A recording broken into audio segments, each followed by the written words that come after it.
जो मनुष्य जिस प्रकार के महापातकियों का साथ करता है उसे भी उसी प्रकार का रोग होता है। प्राणी 1 वर्ष पर्यंत पतित व्यक्ति का साथ करने से स्वयं पतित हो जाता है। 1 साल तक हम जिस व्यक्ति का साथ करेंगे तो उसके पाप भी हमको भोगने पड़ेंगे साथ साथ। जैसे छूत का रोगी दूसरे को भी रोग दे देता है, इसी प्रकार बड़े बड़े जो पापी होते हैं इनका संग करेंगे, उस पाप का अंश हमारी तरफ भी आ जाएगा, हमको भी भोगना पड़ेगा।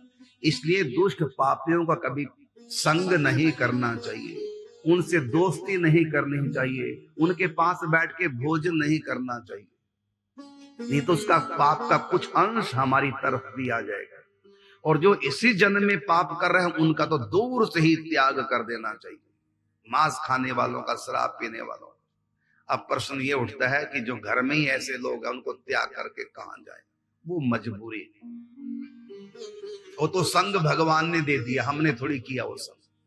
पति शराबी कबाबी निकल आए घर में कोई भी ऐसा, तो उनका संग नहीं त्याग सकते, क्योंकि उनका कुसंग तो भगवान ने दे दिया। अब क्या करें? ये भी हमारा पाप था जो ऐसे लोग हमको मिले, वो भी हमारे पाप का भोग है। बाकी दोस्ती ऐसे लोगों से नहीं करनी चाहिए, ऐसे लोगों का संग नहीं करना चाहिए, ऐसे लोगों के पास बैठकर भोजन नहीं करना चाहिए, ऐसे लोगों से दोस्ती बिल्कुल नहीं तो उनके पाप हमको भी भोगने पड़ते हैं। सीख लो इन बातों।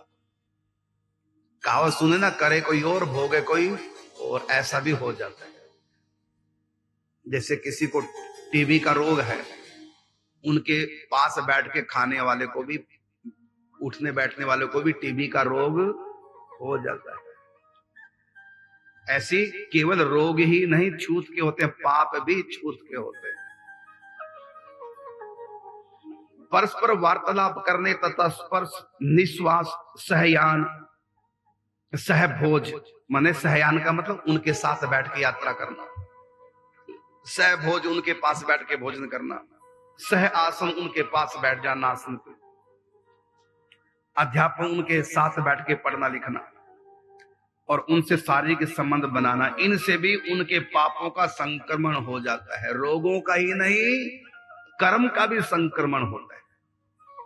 इसलिए संतों के चरण धो के क्यों पीते हैं, संतों के चरण क्यों छूते हैं? क्योंकि इनके पुण्य हमारे पास भी पहुंच जाए।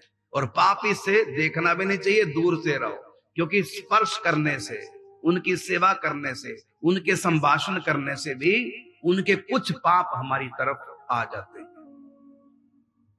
बड़ी सावधानी की बात है, ऐसे लोगों को दूर से त्याग दो।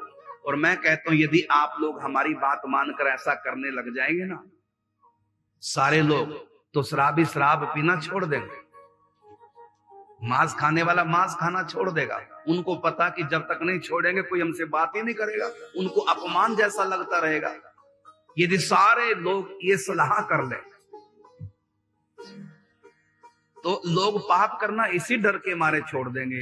यदि मैं शराब पीऊंगा लोग मुझसे बात नहीं करेंगे, दोस्त नहीं करेंगे, मेरे पास बैठना पसंद नहीं करेंगे, तो वो दुखी हो जाएगा, अंत में छोड़ देगा। यदि आप उसे दोस्ती करेंगे वो छोड़ नहीं पाएगा। तो आपके पाप, उसके पाप में आपने भी दोस्ती करके सहयोग कर दिया।